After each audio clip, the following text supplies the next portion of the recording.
यहाँ पे हमारा माइक खराब हो गया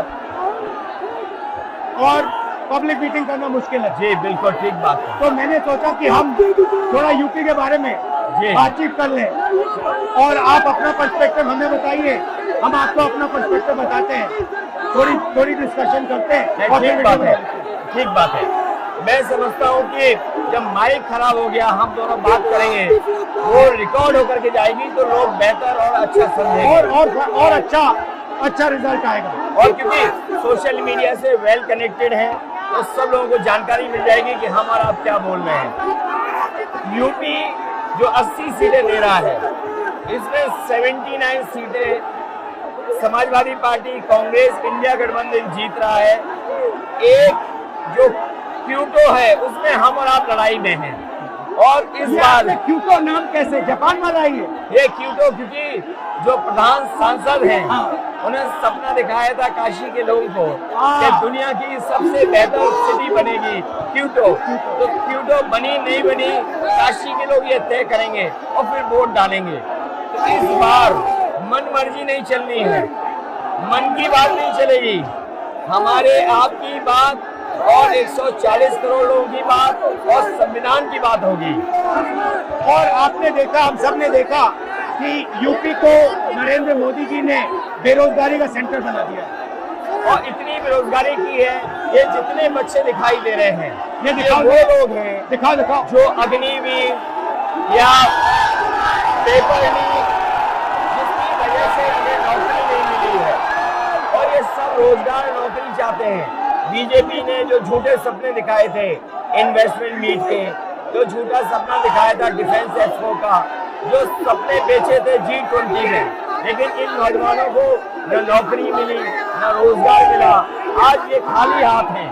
तो इसलिए हमें और आप मिल के जो आपने कहा, जो इंडिया गठबंधन कह रहा है कि 30 लाख बच्चों को नौकरी दी जाएगी, उस दिशा में हम लोग काम करेंगे। और पहली नौकरी पक्की स्कीम जिसके माध्यम से हर ग्रेजुएट को नौकरी का अधिकार, बेहतरीन ट्रेनिंग और बैंक अकाउंट में 1 लाख रुपए साल के। आपने नोट किया कि मोदी जी खटाखट बोलने शुरू कर दिए। ये आपके खटाखट के बाद वो रटारट खटाखट कर रहे हैं। अच्छा आप एक बात बताइए, मुझे क्यूरियोसिटी है, थोड़ा आप अपने पापा के बारे में मुझे बताइए जी। मुलायम सिंह यादव जी के बारे में बताइए। आपने उनसे क्या सीखा?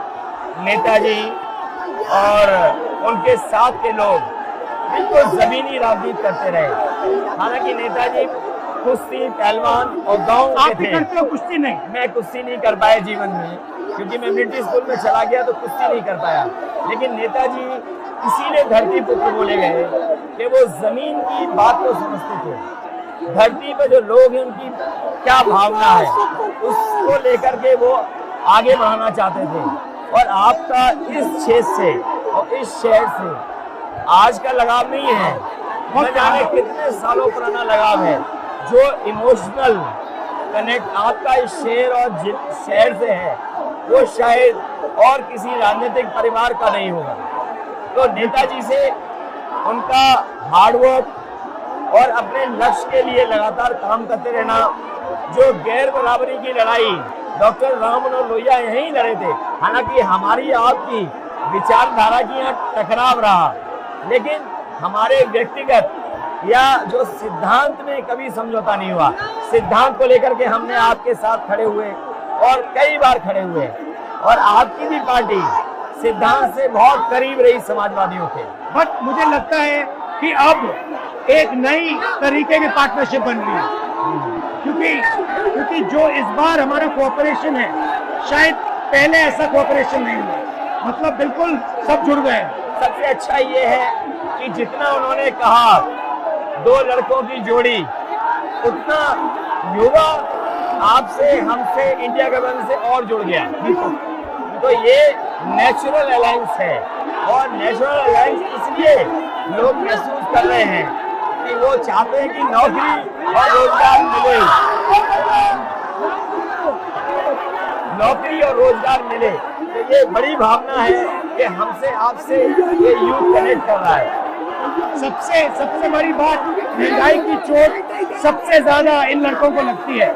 हमारी थिंकिंग है और आपकी भी है कि ये जो 22-25 लोगों को नरेंद्र मोदी जी ने पूरा का पूरा धन पकड़ा है, उसको ठीक करने के लिए जो हमारे युवा हैं, माताएं बहनें हैं, उनको डायरेक्ट बैंक अकाउंट में पैसा देना।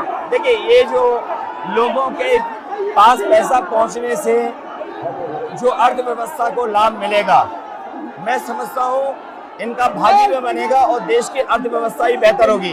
ये जरूरी स्कीम है कि इनके अकाउंट में पैसा पहुंचे, इससे थोड़ा बहुत जीवन स्तर इनका भी अच्छा हो। नरेंद्र मोदी जी डिबेट से क्यों डरते हैं? क्योंकि वो सच का सामना नहीं करना चाहते।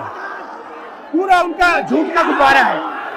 वो बीजेपी और बीजेपी के लोग मन मर्जी से चलते हैं, अपनी मर्जी से चलते हैं, और उनको लगता है कि डिस्कशन की कोई जरूरत नहीं है क्योंकि वो सब कुछ जानते हैं। डेमोक्रेसी में जितना डिस्कशन होगा, जितने विचार एक दूसरे को हम सुनेंगे और एक दूसरे पे भरोसा करेंगे, उतना हमारा लोकतंत्र मजबूत होगा। ये बीजेपी के लोगों ने न केवल हमारी जान को खतरा पैदा किया है, बल्कि लोकतंत्र को भी और संविधान को भी खतरा पैदा कर रहे हैं। और इसका नतीजा दिख रहा है कि चाइना हमारी जमीन के अंदर आ गया, ये बेरोजगारी बढ़ती जा रही है, जो प्रोडक्शन होता है वो नहीं हो रहा है, और पूरा का पूरा एक्सटॉर्शन, ईडी, सीबीआई, ये लोग मतलब एक्सटॉर्ट कर रहे हैं। कई बार सुनने को मिल रहा है और सरकार स्वीकार नहीं कर रही है। लद्दाख की हमारी सीमाएं सुरक्षित हो गई, और अरुणाचल के आसपास या सीमा जो चीन से छू रही है वो बहुत असुरक्षित है। तो चीन से जहां हमारा सीमाओं का खतरा है, वहीं चीन से हमारे बाजार को भी खतरा है। तो कहीं ना कहीं हम लोगों को अपनी मैन्युफैक्चरिंग इकोनॉमी और मैन्युफैक्चरिंग इकोनॉमी को बढ़ावा देना पड़ेगा।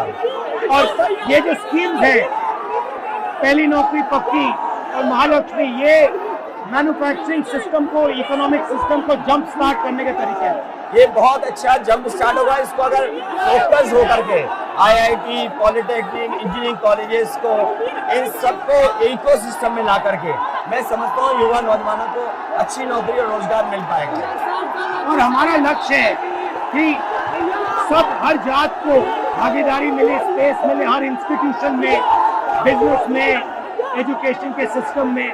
तो वो हमारा, हम दोनों का लक्ष्य है। बिल्कुल। और क्योंकि जो बात सभी दल कहते थे, आज इंडिया गठबंधन कांग्रेस भी कह रही है कि सामाजिक न्याय जरूरी है, जाति जनगणना जरूरी है। देश के लिए ये बड़ी चीज है। जो दुनिया में अमेरिका है, यूरोप है, अपने उन लोगों के लिए जो पीछे छूट जाते हैं, उनके लिए कुछ काम करते हैं। तो हमारा जो देश जाति के आधार पर पिछड़ा है, तो इसको आगे बढ़ाने के लिए ये बड़ी भूमिका होगी इस बार। बहुत अच्छा लगा, अच्छी बहुत अच्छी मीटिंग है। मुझे लगता है कि ये यूनिक मीटिंग है क्या?